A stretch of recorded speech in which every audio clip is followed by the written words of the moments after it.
Wait, am I supposed to be talking now? I thought I was gonna wait till the intro music. Oh, okay, okay. Okay. Alright, cool. No, I mean, this should be cool. It'll be interesting.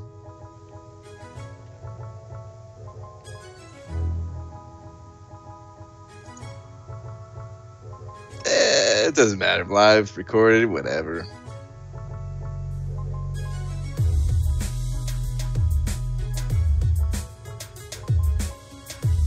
Yeah.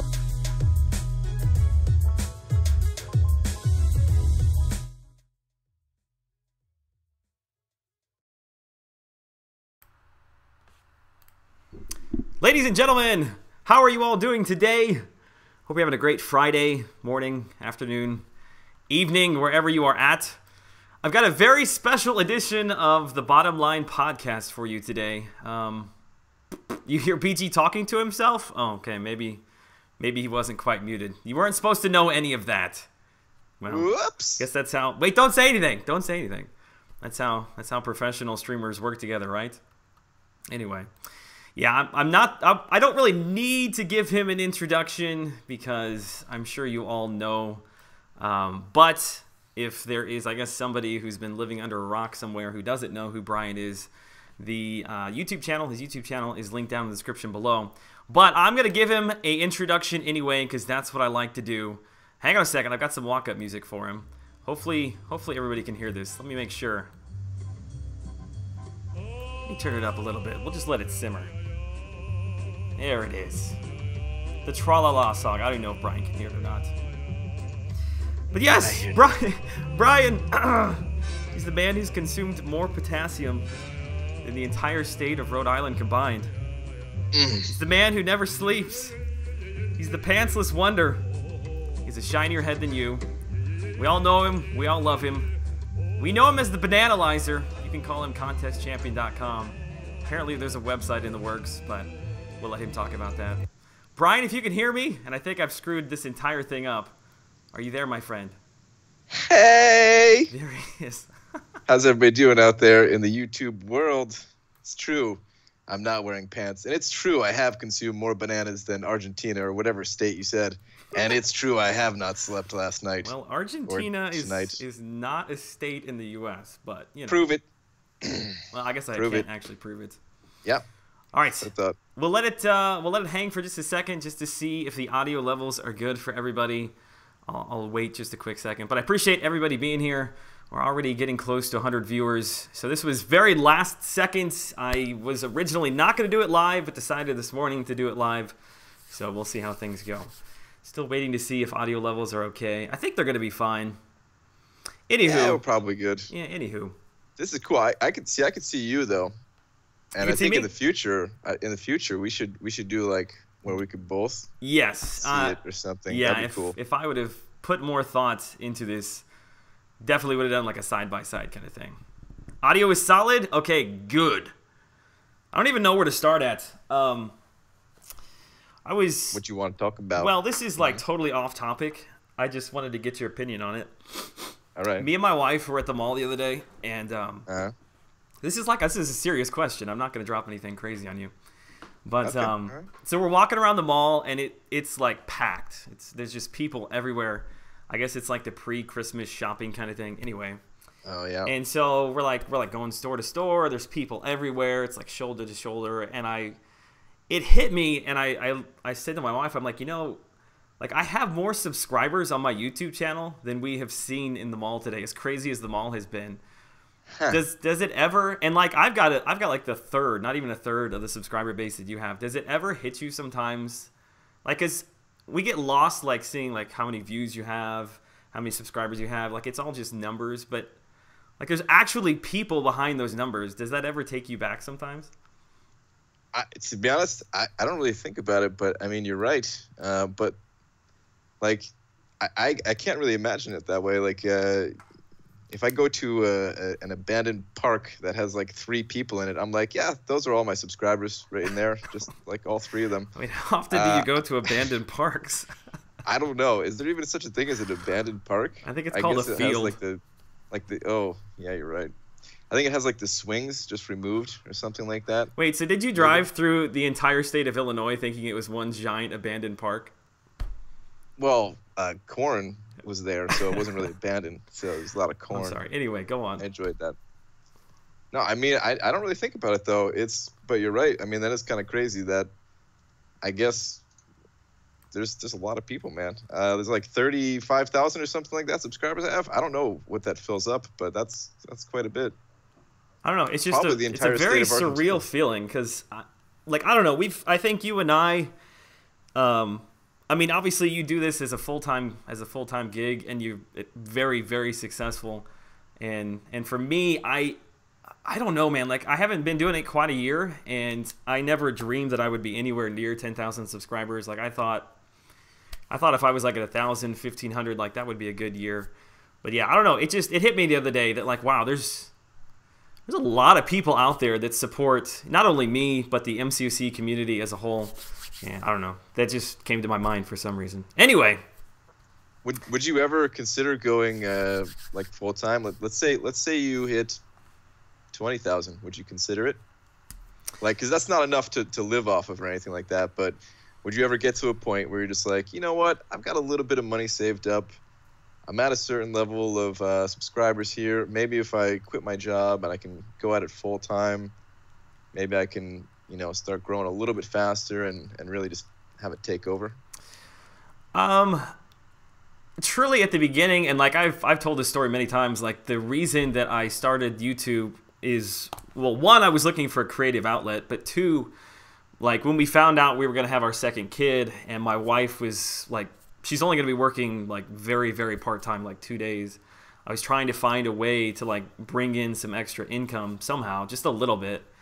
And so I was gambling on myself, but I never envisioned it being like something that I would do full-time.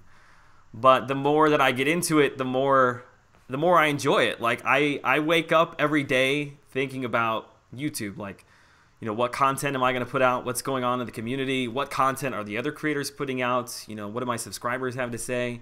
Like that interaction is way, way more enjoyable than I ever thought it could be or would be. So I guess the quick answer to that is like, yes. I mean, I would love to progress to that point, but it's really, really scary. Like when you have kids, like I guess it's one thing when you're by yourself or when you have a wife, to make that leap. But when you have like a certain lifestyle, and mortgages and all that kind of stuff and kids that are involved, it's just a lot more difficult. So we'll see what happens, man. I've only been going at it for 9 months. I'm way further ahead than I ever imagined I could be, which is, I mean, has nothing to do with me and every bit to do with the support of the MCC community. The community is awesome. 9 months. So basically, YouTube is literally your baby. Like you just gave birth to 10,000. It is literally my baby. Yep, that's right, man. It's like you're like a mother spider who just birthed a bunch of little spiders. How long? Wait, you've only been doing it for what, like a year and a half, something like that? It's about a year and a half. Wow. About a year and a half. Yeah, you've really taken off. I remember when I found you the first time, I thought, wow, I love this channel. He's so analytical, because I'm a little bit like that myself. It was very different than any of the other creators, so I really kind of latched on, is that a good word, to your content. But yeah, you were big inspiration to me. So hey, thanks. Is it weird that I'm thinking about shutting down the YouTube channel like tomorrow? Like it's probably just gonna turn it off. You thinking about no? This is a bad time to talk about that. Maybe a little bit. All right, let's get into this thing. By the way, I've got the chat on the screen, so if you're watching this on demand, hopefully you can follow along a little bit. I don't mean to overlook the comments that are happening in the chat, but if I try to read through everything that's going on in the chats, the conversation between me and Brian will never get done, and this will be like 4 hours long. So hopefully I'll try to squeeze this all into like an hour and 15 minutes, something like that. Anyway, I asked yesterday on Twitter if you guys had any subjects that you would like to talk about in today's podcast, and the overwhelming, and really it's been this way, I feel like, for, what, like 3 months now, ever since they announced 15.0. Everybody still wants to talk about Alliance Wars, and I feel like I've said everything I need to say about Alliance Wars. But I guess it's still a topic that people want to talk about. Kind of the biggest thing that has taken over here in the last, I would say maybe like week and a half-ish, 2 weeks. And maybe it's just the tier we're in. Maybe it's been longer for you guys. But is kind of this debate between diversity and placing your best defenders in Alliance War. I think the last 3 Alliance Wars, I think, maybe 3 or 4, we have run into... we're placing our best defenders, and the alliances that we're running up against are all placing their best defenders. So I don't know if now we have turned a corner and diversity will be a thing of the past. You guys are a tier. We're in the same tier, but you guys are obviously further ahead. What are you seeing up in the top of tier 1? It's a mix. It's definitely being it's kind of gone back to that whole Mystic War thing. So people are placing their best defenders. I think this week, or it's only been about a week since they've revealed all the defenders, right? We've kind of gone back to diversity just because we figure if our champions are going to get revealed, they probably have a much better shot of getting through our defenders anyway. So we're just going to, go with diversity.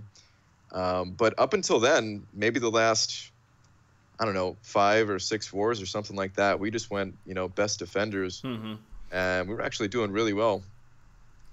So yeah, I think you're right. I think it has kind of turned a corner. And I think some alliances are just kind of waiting to, kind of catching up to things, and it's going to get even more pushed towards that whole best defender. Yeah, it's to the point where it's like if you don't place your best defenders, there's a really good chance that the other team is going to can you take that risk? Because if you don't match their defense and they roll right through you, is it worth spending units, spending items to get through it or not? So I don't know. It's an interesting place we're at. I don't know if you listened to my podcast. I guess it was Monday, so we did 2 this week because I was trying to catch up from last week. But it's interesting how we had, and my analogy that I used is Alliance War pre 15.0 was at the top of the hill. That's all we knew.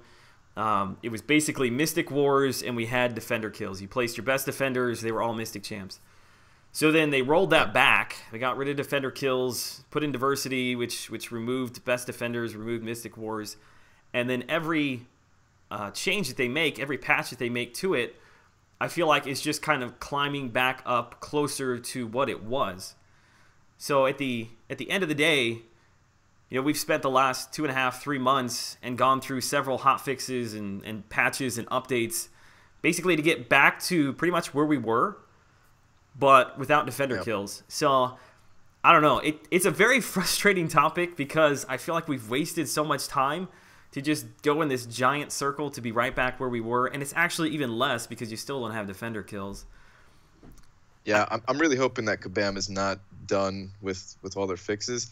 So the thing is, okay, so now there's 2 strategies. Either you go full diversity or you just go best defenders, which is, 90% Mystic champions. I feel like that defeats the purpose of what they were trying to do. They're obviously trying to, diversify defense to make it a little bit more interesting. Right.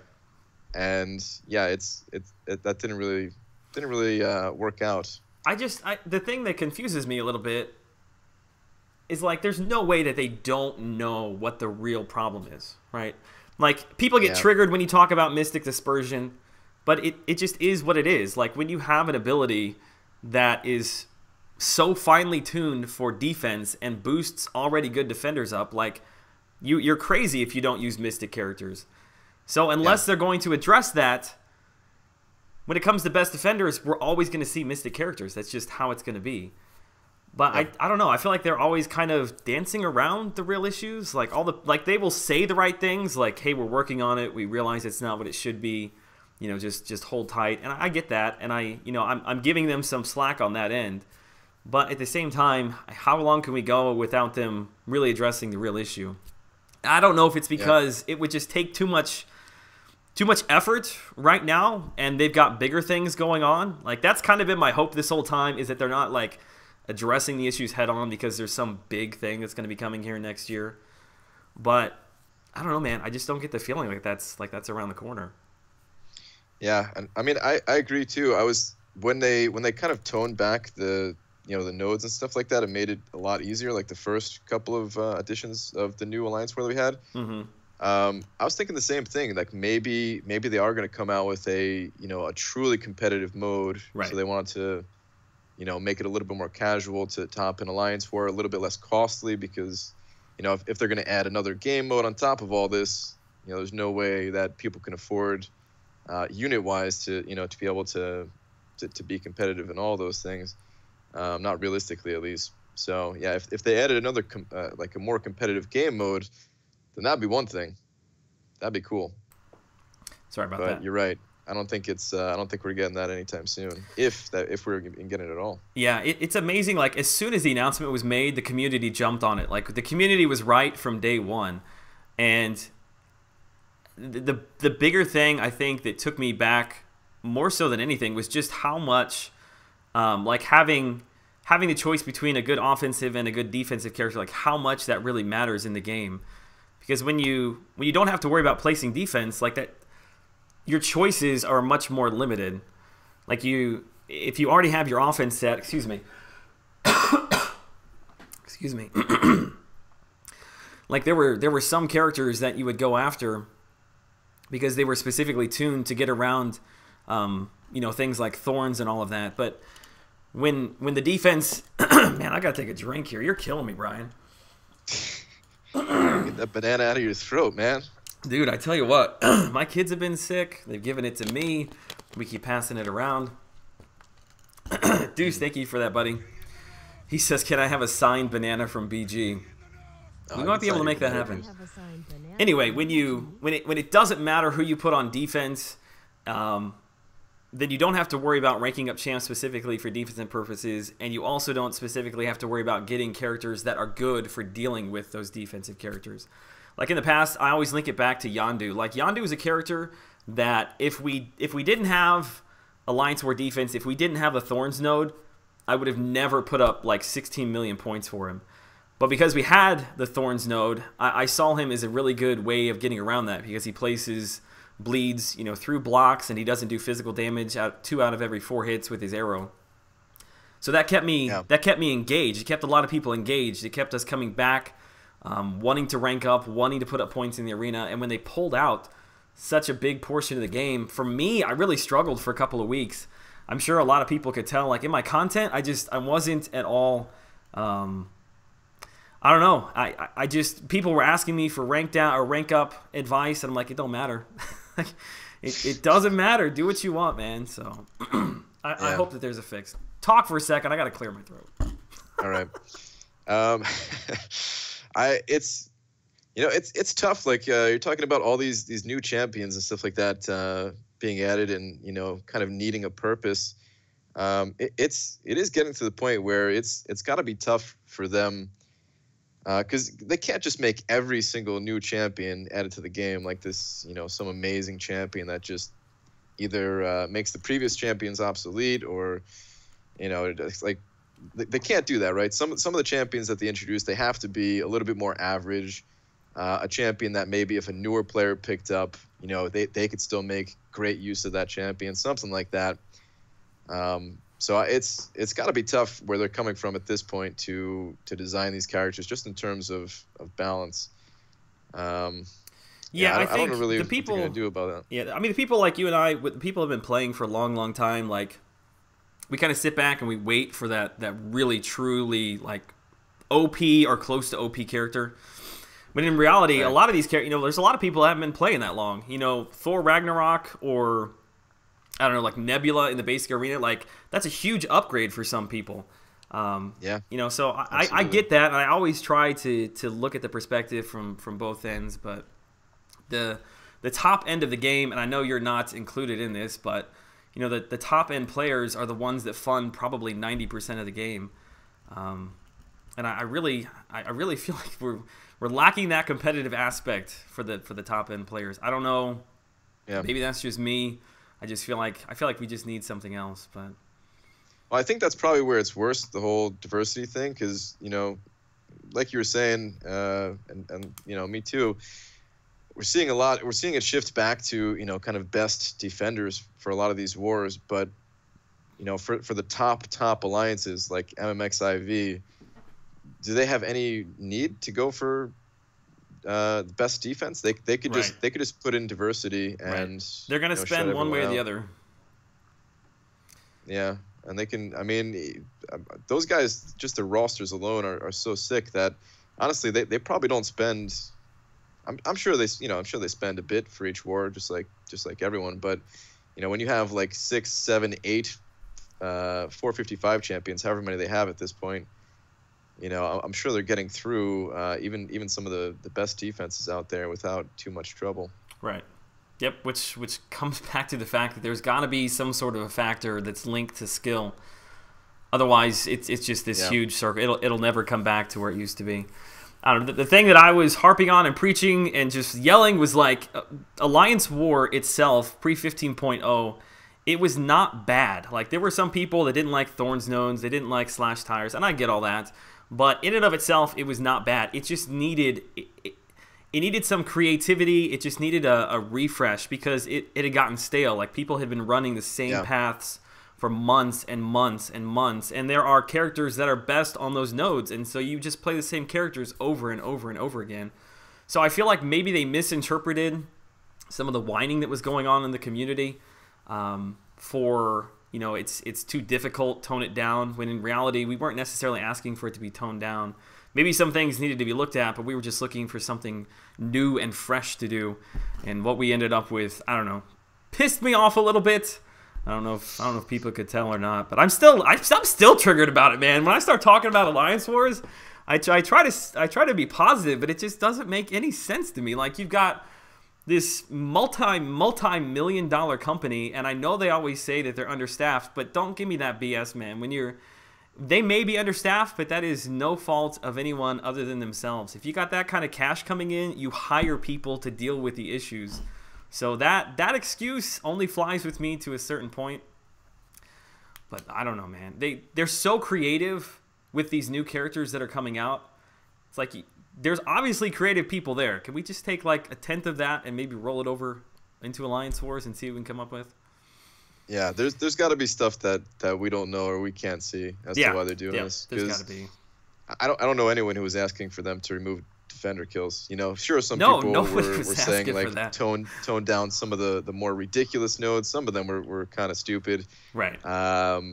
Yeah, I mean, I personally was complaining about Mystic Dispersion a lot. I didn't care that much at the end of the day. It was like you were saying. It was more that it was just stale because it was. I never had and I still don't have necessarily a problem with Mystic Dispersion, other than it just creates this never-ending cycle of the same characters over and over and over again.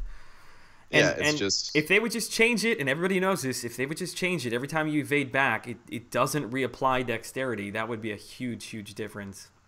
Yeah, and they can make it just as difficult just by adjusting the nodes to make the nodes more interesting, versus just having a mastery being so much more powerful than the others.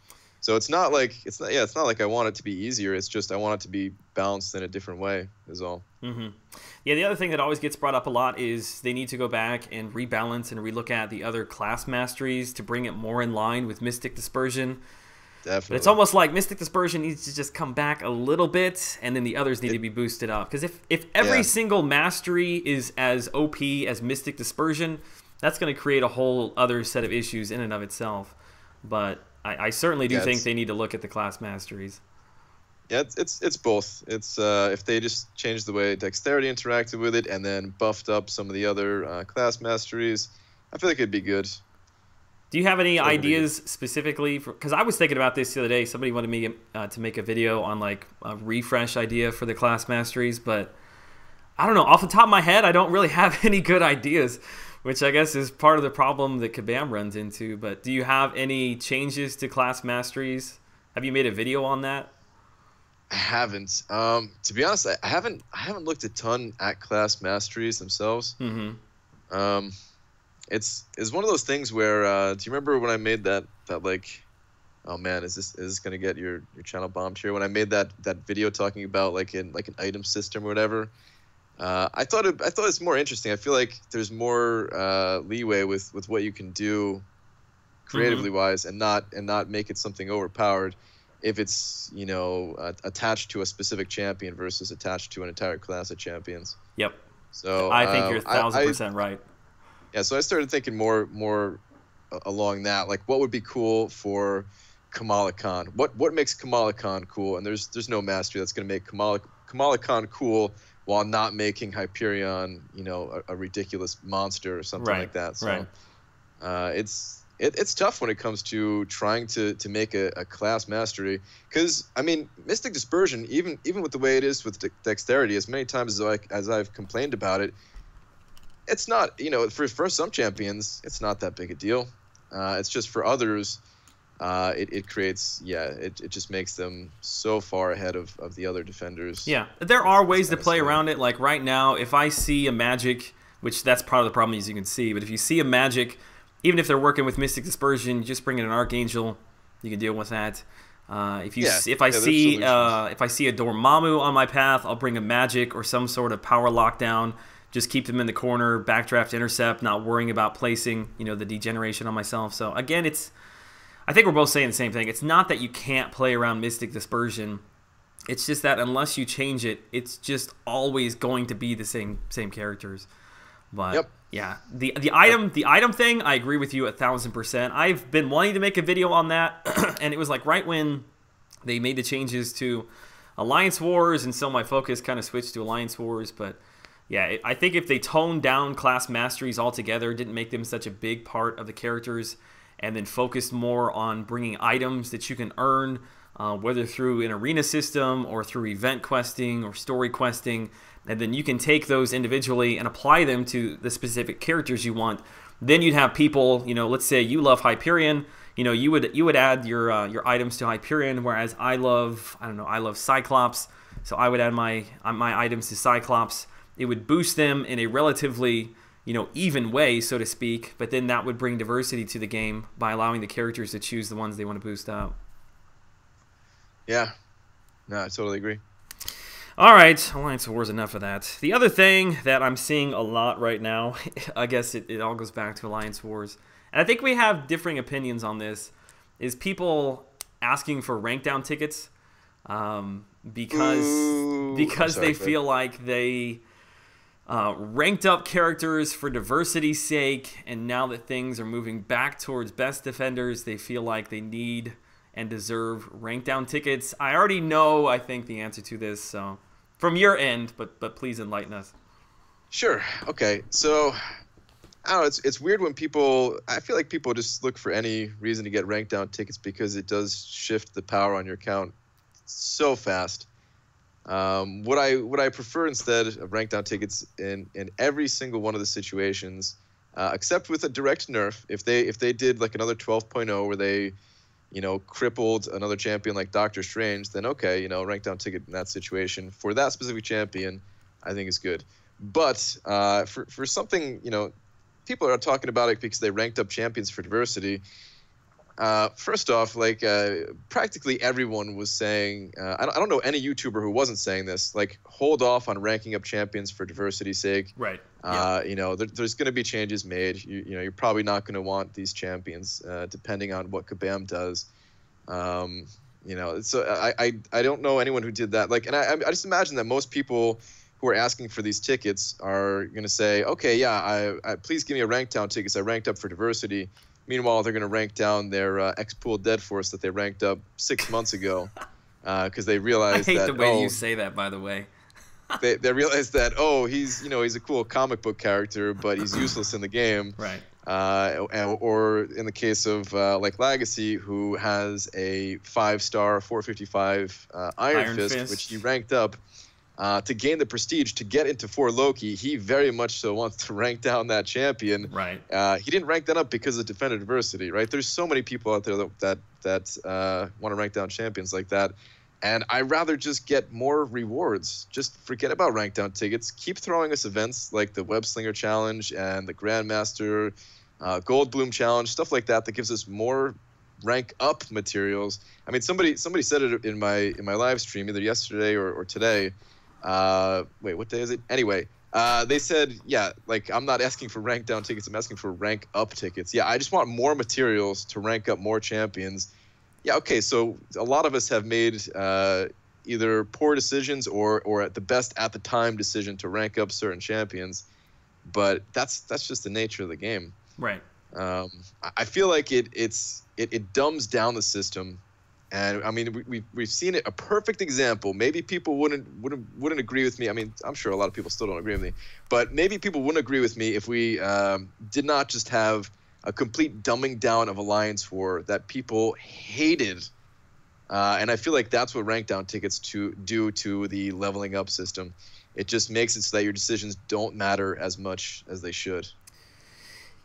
Yes, I agree with like 99% of that. I think rank down tickets in and of themselves, I think bring an interesting flavor to the game. Because for myself, because I look at them in a different way as a content creator, I see them as an opportunity to rank somebody up, to test them who I would never rank up, and then bring back down. And so that allows me to bring information to the community on a character that people are not seeing. However, I do not agree with the fact that rank down tickets should be given out because of poor choices on the players' side. The rank down tickets that were given out was an issue, not an issue with Kabam. But basically, they had offerings that people paid their own money for to rank up specific characters, and then they nerfed them. So I think that was a totally different situation than what we're dealing with now. I agree with you. As far as I know, all content creators were saying the same thing. Don't rank up. Kabam's already said they're going to change Alliance War defense. Don't rank up for those purposes. But at the same time, I would like to see maybe like once a year, like maybe for Christmas, every Christmas we know there's an event coming out. Like don't make it a purchasable thing. Just tie it to a special event or tie it to a special arena. Make it something that we can earn. And it doesn't have to be like 10 of them, but just like one. I think one would be really, really cool. Yes, we've all made mistakes. It is a game, you know, so there's got to be some fun factor there. You don't necessarily have to be punished for all of your mistakes. I think having them as a special gift maybe once a year would not be a bad idea. Let me ask you a question. Which would you get more excited over if we got a special event around the holiday time that gave a rank down ticket, or if it gave a significant amount of rank up materials, like one tier 2 alpha, maybe not 4, we're not talking 4, but one tier 2 alpha, like 4 basic catalysts and like 2 class catalysts and maybe some tier 1 alphas or something like that. Which would you get more excited over? All those? No, I see what you're doing. I see what you're doing. No, I don't. There's going to be a balance point for some. Like it's going to be different for everybody, right? The amount of rewards versus the rank down ticket. Right. What I'm saying is I have a different perspective on it. I would be more excited for rank ups, but what I would also like is because what I did, I ranked up Kamala Khan, I ranked up Ant-Man, I ranked up Gambit. Shoot, there was a couple. I think I even ranked up Kalala. Like I ranked up a bunch of characters that never got any testing. Nobody ever played with them because we all basically knew they were trash. But I still wanted to see what their potential was at 550. So I think it's just my content creator side, I think, that wants to see one just for the purposes of testing. But yes, I get your point. I do agree with you in the most general sense that rank down tickets should not just be thrown out. And yes, I would prefer to see. Thank you, Captain Morgan Gaming. I would prefer to see more rank up material. So I think we agree on that. It's just it's my content creator side that would like to see some of those things. I get where you're coming from. I was actually like a legit question though. I wasn't trying to make a point necessarily. I just want to know, like, I want to know what's your level of honestly, which would you be more excited over? Because at a certain point, yeah, like I'd be more excited over a rank down ticket versus maybe like 2 catalysts or something like that. But once you start amping up the number of catalysts, then I'm like, okay, screw the rank down ticket, give me all these catalysts or something like that. And it's just more like, I mean, I guess you don't have to answer it, but just for everybody listening, there's going to be a different point for everybody. But I don't know, it's one of those interesting things for me of like, which would you choose, door number 1 or door number 2, and how much, how stacked does the reward side of the thing need to be to outweigh the yeah, rank I mean, down ticket the smart thing, the obvious thing would be to get more rank up materials, because at the end of the day, even if you've made a bad choice, having a ranked up character is going to get you more points in the arena, if nothing else. And let's say you're running AQ and AW, you got offense and defense. You know, you need more 550s or whatever it may be to fill a spot. Like you have that character. So at the end of the day, it's not a bad thing that you've ranked them up, even if they're not your favorite. You'll still find use for them. So being able then to add an additional character that you can rank up on top of that, I think is always better than just ranking someone down to rank someone else up. So I do agree with you. I had a different perspective on 12.0, and I think I enjoyed it a lot more than a lot of other people did, just for the pure fact that I had so much fun ranking up and ranking down characters just for testing purposes. Yeah. No, I mean, I get where you're coming from too. I gotta say, man, you gotta get yourself in that content creator program. I mean, if they don't put you in after the Fraggle Rock video, I don't know, man. I had more fun doing that Fraggle Rock video than I think I would actually do like an actual review on a character. I mean, people said they enjoyed it more than the rest of our videos. So yeah. I gotta give a shout out to Captain Morgan Gaming. He donated, I think it's £10. Says, when you need to rewrite war and make a new OP champ just to tone down a mastery, it's like you'd call 1,000 people to twist the house while you hold the light bulb inside to have it. You'd call 1,000 people to twist the house while you hold the light bulb instead of holding the light bulb and screwing it in. I gotcha. I'd like to see that. It's the sentiments of everybody. I think everybody is kind of on board with AW. All right. Captain Morgan, thank you so much, man. Ranked on tickets, Mystic Wars. I got my little notepad here. Let me keep going through. Oh, here's a good question for you. Because you're a more seasoned YouTuber than I get, and I'm sure you get probably way more than I do, but I get emails, I get messages. There's somebody, I'm not going to name him, but there's somebody in the community that probably everybody knows that's going to be starting a YouTube channel here soon, and he was asking me for advice. How do you keep the attention of a live stream audience when A, they're not commenting in the chats, or you only have like 3 people in there when you're starting? What did you do? Oof, that's tough. I was fortunate enough to not know how to live stream until I already had like nearly 10,000 subscribers. I wanted to live stream Realm of Legends when I was only, I only had maybe like 1,000 or 2,000 subscribers, and I'm sure not many people would have showed up. And especially doing a challenge like that, I would not have been able to talk to people. I didn't really know other people to even ask them to hop on Skype at that time or anything like that. But I literally could not figure out how to live stream at the time. So that actually helped me out. So I never faced that situation in MCOC when it comes to live streaming with very few people in the chat, because it's definitely way harder. Even now, when there's like a quiet period in the chat, sometimes I'll just be sitting there like, all right, when's the next person gonna say something? Because I got nothing right now. But I did actually for a very, very short time. I only did it maybe like once or twice. I live streamed Hearthstone on Twitch. Did you really? It's a card game, yeah. I didn't know that. I played Hearthstone for a hot second. Did you? Maybe like 2 months, yeah. Before I found MCOC. Okay. I was pretty into it from the start, just because I was a big Blizzard fanboy kind of thing. I mean, I still am. I don't really play any other games at the moment, but gotta respect them as a company. Make a lot of good games. Yeah. But yeah, I had a little bit of a challenge that I kind of advertised on some like fan websites for the game. So even then, I actually had like 20 people in there.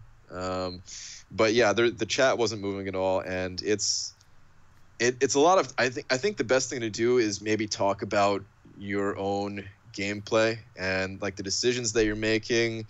Just be very just out loud with your thoughts. You know, like you need to find that balance of not overdoing it.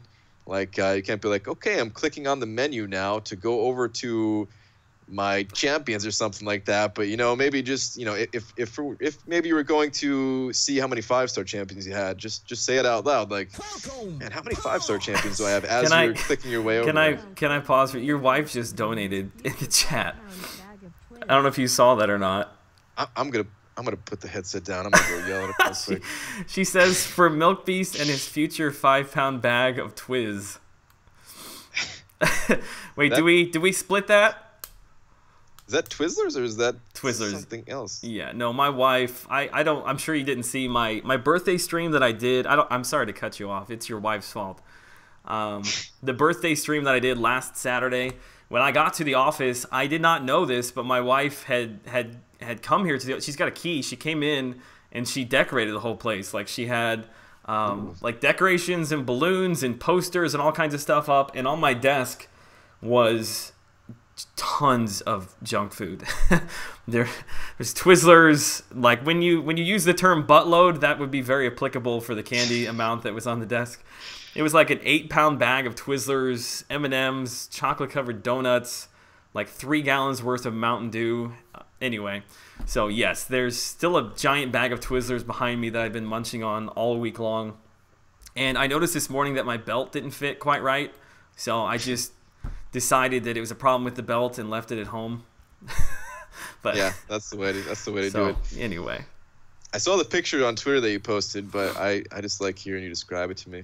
Yeah, and she bought me. There was a gift sitting here too. Like she bought me a new gamepad to use. Yeah, it's a Razer. Yeah, it's very nice. Sweet. Anyway, thank you, Laura. That was certainly unexpected. I had to stop you there. Yeah, there goes your bean fund for a month because you live on like 25 cents a day. Dude, beans are good, man. I don't have anything against beans, but. Yeah, it's no wonder that you stay up all night. Your wife wants nothing to do with you. Dude, I think they call it a Dutch oven or something like that. Oh man, yeah. Anyway, I'm sorry. Blame your wife on that one. You were talking. I guess you had pretty much wrapped up your thoughts, but yeah. For me, my experience with live streaming was similar to yours in a much more toned down sense. I specifically did not want to live stream until I had at least 1,000 subscribers. I was waiting until I had 1,000 subscribers, and I was really waiting until I had built, not rapport necessarily, but like I had built relationships with people in the community, and I did that through the comment section, and I did that a lot through hanging out in other people's live streams. Like I'd make a video and I would see somebody comment on the video. I would make sure I replied on every single comment, every video for I think like the first 3 months or something like that till it came overwhelming. But then, by having communication with those people, I would then see those names, like I would recognize those names over in other people's live streams, like if it was yours or Seaton's or Dave, whoever it was. And like, I would mention something about that comment, or they would see me and I'd recognize the name and we'd talk. And so by the time I finally started to live stream, like I think the very first live stream I did, I think I had like 50 people in there, which was like really, really overwhelming at first. But because of that, like because there were enough people in there and I had built up relationships, because a lot of the people that were in there, like I'd already talked to, it was much easier to carry on a conversation, than trying to talk with people who you don't recognize or you have no background. So I don't know. That's kind of always been my suggestion to people is if you want to get into live streaming, like there's a certain personality that you don't even need anybody in the chat. Like you can sit there and just tell stories. Like there's certainly that personality. But if you are somebody who is asking, then you're probably not that personality. And my suggestion would be just wait a little bit. Try your best to build up relationships with people before you jump in.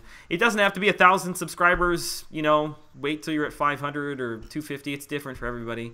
But I would certainly say wait. If you have hesitations and you don't know what to do with the dead space, then I would say wait. You'll have a much better experience overall. And even people who don't make videos, I mean, I definitely recommend that. Like if you were like seriously wanted to get into it, then yeah, making a few videos that helps out the community. Oh man, that is a great way of getting people to check out your live streams too. And you don't even need that many, just like 1 or 2 that kind of catches on, and you're good to go. But even the people that don't make videos, I swear, like the people who show up in like my stream every night, or just a lot of the community streams and stuff like that. if they say they want to, you know, do a stream one day, like, oh man, I would support that. I know a lot of people would go and check them out and everything like that. It's gotten to the point, I don't know if this is creepy or not on my part, but Probably. It's gotten to the point where, like, yeah, I want to, man, I want to see what the people look like who are hanging out in my chat and everything like that. Yeah. Like, people send over pictures on Twitter, like, all right, cool, now I have like a face to put to the name, you know. Mm-hmm. Yeah, it's really strange. Like, this community, for I don't want to say as divisive as it is, but as like boisterous, as noisy, as loud as it can be. Like, at the same token, like, it's so very, very supportive. And yeah, the content creators, I think, kind of perpetuate a lot of that. Because the content creators, you know, you, Dave, Seaton, Rich, I mean, anybody, like, even Turbo Tim, like, everybody when I first started was very, very kind and more than willing to take time out to answer questions and to give advice. And I think it's that overall sense of community that, you know, the content creators, I don't want to say that we start it, but we kind of perpetuate it, that kind of goes down into the people that show up in the live streams. Because you do see a lot of the same faces in all the live streams. So it's very much kind of a, you know, I don't want to say a family kind of thing, but, you know, like Dakota, who I'm seeing in the chat right now, like, I see him all over the place. So regardless of who's streaming at the time, I can hop in and I can have conversations with people, you know, that I talk to all the time in my live streams. So, yep. You know, the game itself, the community base is like a drop in the bucket compared to a lot of the bigger, you know, named titles. But at the same time, I'm almost thankful for that, because it allows more of a sense of community and getting to know people more on a one-on-one basis. Yeah, absolutely. The other issue, I think, that is kind of tied into content creation right now, I don't know how much of an issue you're having with it, but is this demonetization of the videos. Is that something that is starting to affect you at all, or would you say you're not having any issues at this point? Because it seems to be very hit or miss with me. It definitely pops up quite a bit. I mean, oh, actually, I just went to my video list here. It's annoying because it doesn't notify you when you've been demonetized. Oh, I know. I just checked it now since you brought it up, and yeah, the video I just made yesterday, I got to request a manual review on that. It's demonetized, so it's nice. I don't know. It's very annoying. It definitely hurts because yeah, I live off of this right now. Right. But at the same time, I guess it doesn't bother me as much as it bothers some other people. Just because I don't make much money off of the ad revenue, and I'm sure it's similar for you. Like the people who are in the live stream, they support the channels. We could not do what we do without the people, sending over a few bucks to keep our channels going. And I just look at like the difference between like that and the ad revenue. And yeah, I would love if my videos weren't getting demonetized.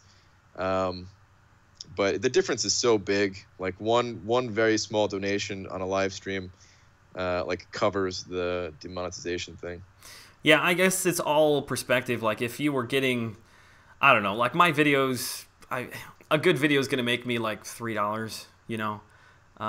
Whereas somebody who's getting like 20, 30, 40,000 views per video, I guess it's all in perspective. You know, if I was making more money on the views, then it would probably be a bigger issue, but I'm kind of in the same boat you are at this point.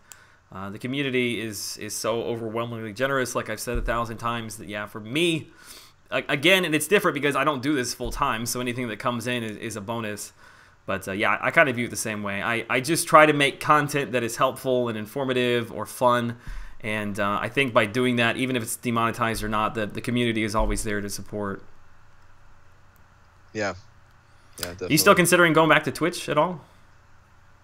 So the whole thing with Twitch, oh man, like the benefits, they just keep getting better and better for Twitch, I swear.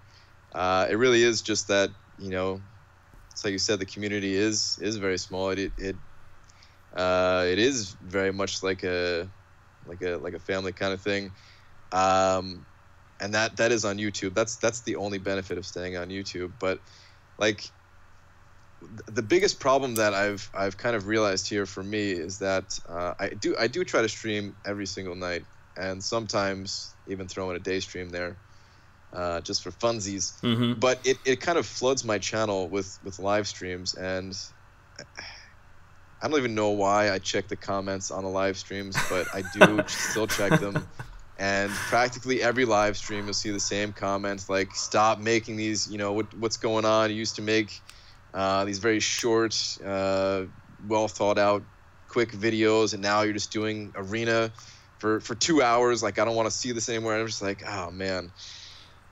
First off, what is wrong with that guy? Yeah, it's funny because that guy watching. No, yeah, you can call him out. I call people out all the time, man. Like I have no problem if you have a differing opinion for me. Like I welcome it. Like if you don't agree with something I've said, then speak your mind. Like I would love to hear it. But at the same point, like there's this line that you cross. Like if you're just being a jerk, just to be a jerk, and like I don't usually ban people, but I usually will let those people walk, so to speak. But I never used to have any issues with that at all. And it's funny because like the bigger you grow, I guess the more of those people you have that come about. I've got somebody at my front door. The sign on there says I'll be back at 2. You want me to just ramble on for a bit? Because I could do that. We'll see. Yeah, hang on a second. Let me put you on mute. I'll be right back. All right. So yeah, I mean, hopefully Joel didn't mute me, and hopefully you guys can still hear me. Hopefully it's not it's one of those situations where it happened in Labyrinth of Legends. But the whole thing for me about Twitch, guys, is that I don't really care about like that person commenting that. Like that doesn't bother me. What bothers me though is I look at my channel, and yeah, more than half of my videos are just live streams. It's just completely flooded with live streams. Whereas I would love if I can separate the two. And I know there's a way, like if you're looking at the channel, you could separate it live stream and video, but that's not a realistic thing. When it pops up in when it pops up in someone's subscription feed, it shows everything. It shows the live streams, it shows the videos, and I can't make a video every single day. At one point I was really trying hard to keep up with making one video every day. That way, at least it was in every other thing. That way, at least it was a live stream video. So people can, still realize that I'm making videos. I'm not just doing live streams. And if I don't make a video though, then yeah, that whole cycle gets messed up. And then eventually, there might be a week where I can't make videos, or I'm working on one bigger video that's taking up all my time, or trying to work on the website. Yes, I'm still working on that. But yeah, that just it's very annoying to not be able to manage the live streams, the post live stream, and the video thing. Sorry about that. That's why I don't usually do day streams, because like I run a business, like I have office hours, so you never know when somebody's gonna pull up. I'll have days where I'll have like 10 clients in.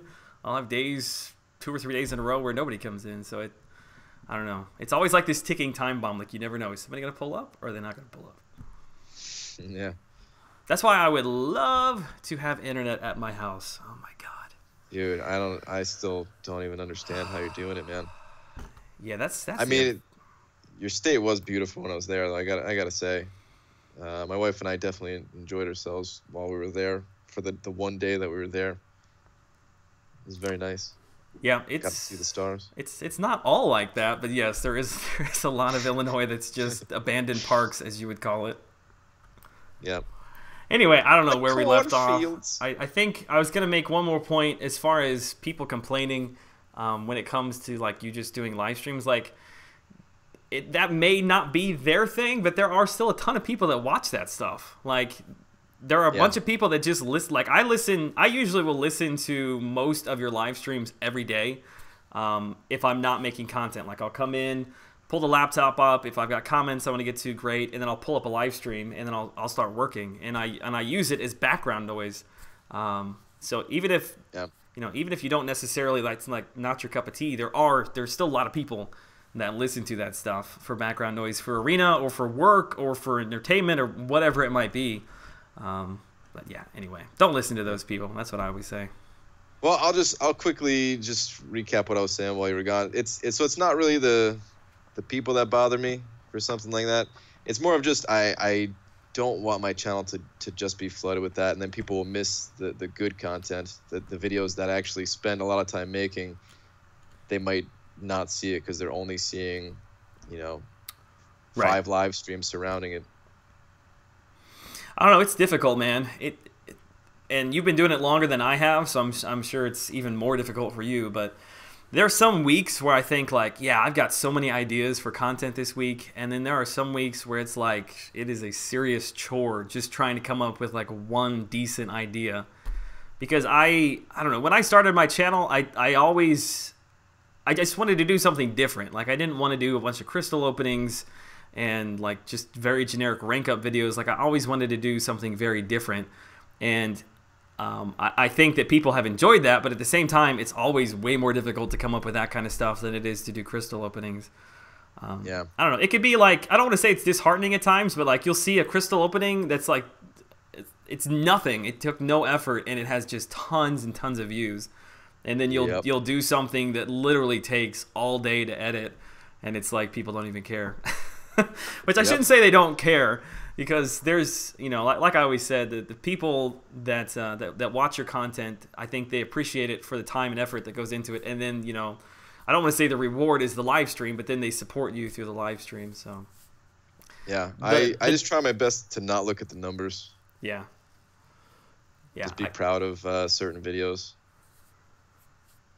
What was I getting ready to say? My demographic. I don't know what yours looks like, but mine is like more than, I think, 60%, like 25 to 35, 25 to 40. And I think a lot of the younger audience are the ones that are looking for the crystal openings, and I think there's just more of them. Yeah, I think I looked at mine recently, and oddly enough, it's 99.9%, 18 to 28. All female, very, very attractive. My wife's gonna kill me for saying this. Very attractive? What? You didn't need to say that. They tell you this in Google now. They tell you this in Google exactly. The average score is at 8.5. Dude, I already know I'm gonna get so bad after this live. She's gonna donate again just to scold you. It's oh man, like I have to do it for the joke, but yeah. It's there goes the rest of your bean fund. No, I swear though, dude. Like if you could just have enough crystals to open up, where you could do an opening like just a massive opening, like every 2 or 3 days or something like that, your channel would be the biggest channel in MCOC. Probably. Well, people don't like to talk, but that's what Seaton does, man. That's why he grows. That's why he's so successful. And that's I think people take that the wrong way, that like that's not a bash to him. Like he has made himself this like train, this circle where he has got enough views. He's got himself to where he can do these openings, he can earn the money and just keep perpetuating that. And it's really, really smart from a business perspective. I don't know. It's just not my thing. Yeah, I gotta say I appreciate it too, because we get some of that too. Like if his videos do well, you know, we'll get some people who are like, oh, let me see who else is making videos for this game. Right. You know, and they might come check out our channel. But you're right. He's I don't know exactly what his financials are like and how much he makes off the videos, but yeah, he's probably in that position where he can spend for an opening and just profit off of it, I'd imagine, unless it was like unless he went real crazy and spent like 10 grand on it or something like that. But yeah. Yeah, I mean, I'm not going to pretend like I don't know the ins and outs of his financial. I'm just saying because it's his job. Like he runs it like a business, and he runs it very, very smart. Like he knows where the views are at. Like he makes other content, don't get me wrong, but he knows how to fund and to push his channel forward, and then he makes additional content to that, and that's kind of like the icing on the cake, so to speak. But yeah, he keeps pushing everything forward, so I do appreciate that. I've been watching him since he was, man, I think when I found him, he had like, God, maybe like 12,000 subs, something like that. It was really, really early on. Yeah. All right, it's been it's been an hour. I've got like one more thing on my notepad to talk about, and then I gotta call this client back. Let's do it. There was one question that was submitted, I think it was by AJ over on Twitter. He wanted us to discuss the drop rates of the 5-star featured champs. If you feel like they are too low, if you feel like there should be some sort of mercy rule implemented. I think I know the answer from you on this one as well, but the floor is yours. You may be surprised. Wait, I tuned out. What was the question? No, you said it was the featured champions, right? Yeah.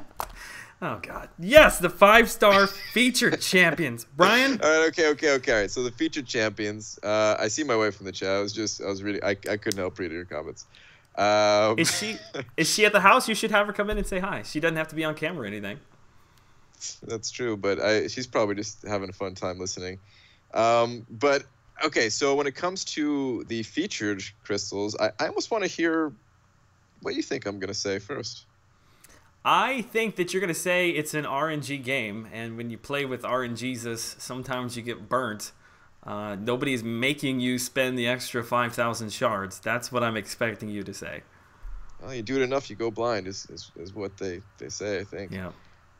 No, I see. That's what I thought you were gonna say, and I am not. That's what I thought you were gonna say. With that idea.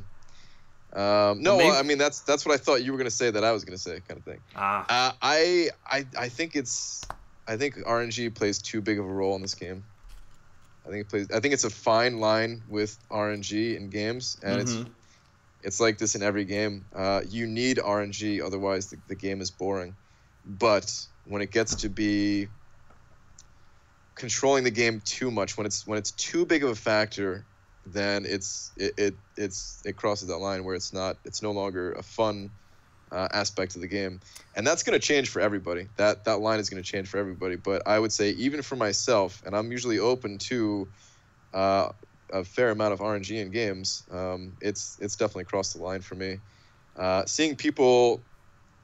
Like it's great when somebody pops open a crystal and they get the featured champion, and I love seeing that. Like, and I'm totally honest. I'm never in that state of mind where I'm like, oh man, this guy gets all luck. No, I'm always happy when I see people get the champions, because I know they're gonna have a good time with that champion. Right. But on the other side of the coin, when somebody pops open 6, 7, 8, 9, 10, 20 champions, like there's so much. I mean, people in my alliance have never gotten a featured champion and have opened double-digit crystals, featured crystals. Right.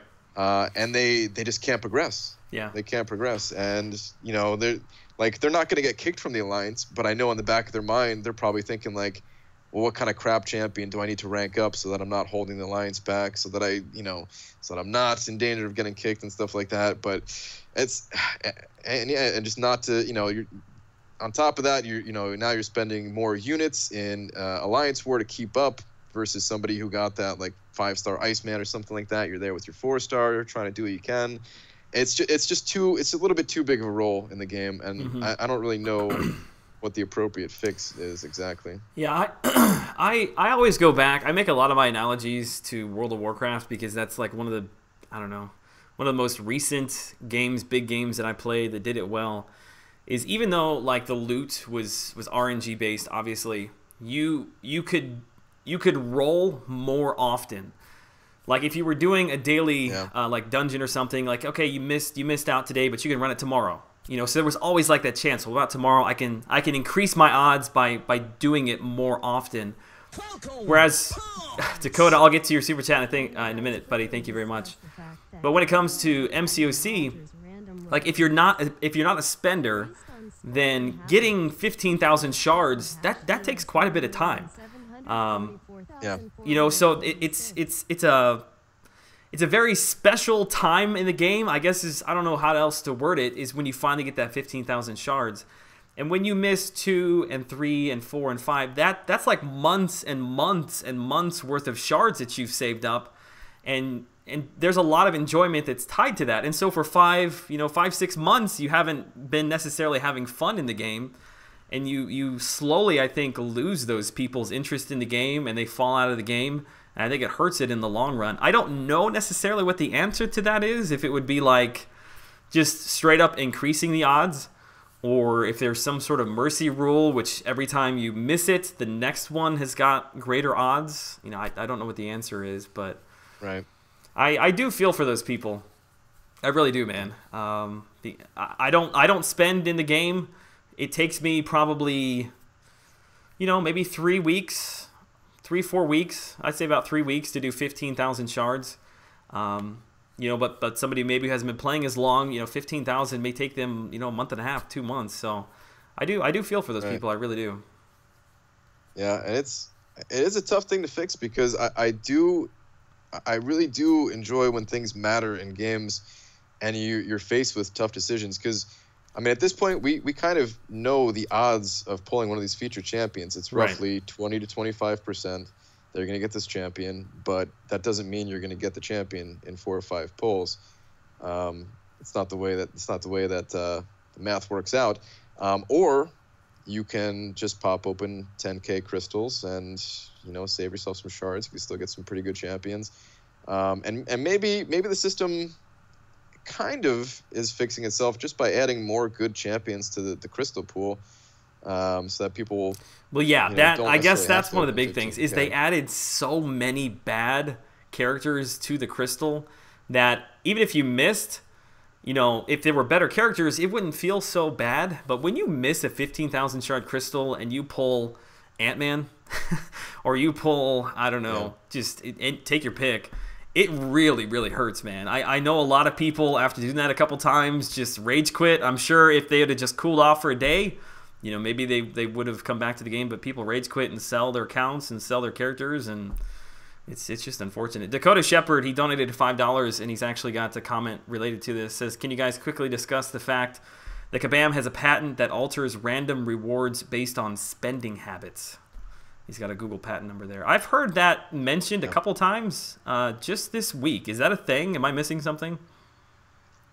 I think people just found that patent recently, or maybe found it again or something like that. But yeah, it's been brought up on my streams as well. Yeah, I don't know, man. I don't know how I feel about it. I don't know if it's true. I guess if there's a patent number linked to it, there must be some truth to it. You know, I've pulled 2 featured crystals. I said after I missed the first one that I wasn't going to do another one, but I did, and I pulled Blade. So I don't really spend any money in the game. You know, maybe I'm just an aberration. I'm sure I am, but I feel like it kind of rains on both the spenders and the non-spenders both ways. I don't know really how much truth there is to that. Yeah, I mean, we don't even know, just because a patent's filed doesn't mean it's, you know, in effect in the game. Plus, I see Grand Scheme here making a great comment. The patent doesn't say how spending patterns affect RNG, which is true. It doesn't actually say it in there. And I mean, I don't spend. I have pretty much. Yeah, I mean, you've got every character that you've gone after, haven't you? No, I've only went after 3, Gwenpool. but I didn't get Medusa when I went for. That's right. That was the other one. I'm 2 and 9 overall. Did you go after Kingpin? Because you had a hard on for Kingpin for a while. No. Actually, I talk about that in my video I just posted. Oh, do you? If people are curious, but yeah, the bottom line is like I have pretty much average luck when it comes to. Cause I'm 2 and 9, so that's right in that 20 to 25% range. I see a lot of people that fall in that range. I see a lot of people who are very lucky and a lot of people who are very unlucky, and it just kind of averages out. I see there's people in my alliance who spend and they get, you know, a lot of the champions they're going for, and there's people I see that have never spent a dime, and they same thing. They got a lot of the champions they're going for too. The other thing that pisses people off too is like if you have bad luck, like if you just pulled a 15 or just dropped open a 15K feature crystal and you didn't get the champion, and then you immediately go over to Twitter and you start scrolling through Twitter, like you just see picture after picture after picture of these people who did get it, and so you're assuming like everybody's getting it. This thing must be rigged. Like, what's going on? But in reality, like, most people were in your position. Like, you do get some, like, if somebody opens, like, 10 and didn't get it, like, you'll see that picture on Twitter. But most people who pop 1 or 2 and didn't get them, like, you're not going to see those pictures on Twitter. So it's kind of a misnomer. I think people assume what they see on Twitter is kind of that way in general in the community, when in fact it's just kind of the top. Basically 20%, you know, 1 in 5-ish people that are posting that there, so... Yep, and I mean, there was even a poll on Reddit recently, because if you go to Reddit, on like the day when a big featured champion hits. I don't ever go to Reddit. Yeah, like with Stark Spidey here, it's just filled with crystal opening or brag posts that they got the champion. But then there was a poll that somebody started, and it was taking in everybody's input on how many tries they did and how many of them were successful. And I think it came out to be 24% or something like that. Mm-hmm. But if it wasn't for that poll and you just looked at the front page of Reddit, you'd think everybody that went for the champion got it. Right. And like you're the only one that missed. Yeah. So. And it will affect you, because I tell you, like if I'm on my line chat or something and I see like people and they're buying like this $10 deal for like 3 featured crystals, or whatever. And like you see a couple pictures and people are like, oh my God, it's so good, I'm going to buy one. And then they get it. That influences me. Like there's been many times that I've been like, oh crap, everybody's having luck. I'm going to have great luck. But it doesn't work that way. Like just because somebody had a good pull, it doesn't mean it's going to kind of reflect on your luck one way or the other. It's a very polarizing topic, because you've got the haves and the have-nots, so to speak, and everybody's got opinions based upon what their personal experience is. But I think everybody can agree, at least you and I can agree, that there does need to be some sort of a change. Not necessarily to the odds, but the more you do not get them, maybe the greater the odds go from there. I don't know.